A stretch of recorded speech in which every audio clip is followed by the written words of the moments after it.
হাস্যকর যে আমাদেরকে বেডের থেকে আইসা রাজপথে নামতে হয়েছে। আমি হাঁটতে পারছি না, আমার এই পা নিয়ে আমার রাজপথে দাঁড়ায় থাকতে হচ্ছে। এটা বর্তমান অন্তর্বর্তী সরকারের জন্য লজ্জা। জনগণ দেখুক আমাদের অবস্থা কি, বর্তমানে সরকার করছে কি। এই অন্তর্বর্তী সরকারকে বসানো হয়েছে সংস্কারের জন্য। আপনি কার সংস্কার করতেছেন, কিসের সংস্কার করতেছেন? এই দেশের জনগণ জানতে চায়, এই দেশের জনগণ সেটা দেখতে চায়। কাদের নিয়ে সংস্কার করতেছে, কিসের সংস্কার করতেছে? যেখানে আমরা আহতরা হসপিটালে ধুকে ধুকে মরতেছি, চিকিৎসার অভাবে চিকড়ায় গলায় ফাটাইতেছি, আমাদের স্বীকৃতি জন্য আমরা মনে করেন গলা ফাটাইতেছি, রাস্তায় নেমে বসে আছি।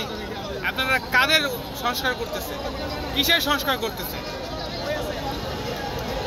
সর্বশেষ আপনাদের চাওয়াটা আসলে? আমাদের সর্বশেষ মূল চাওয়া হয়েছে আমাদের চাওয়া তিনটাই।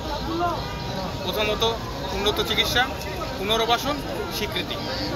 আমাদের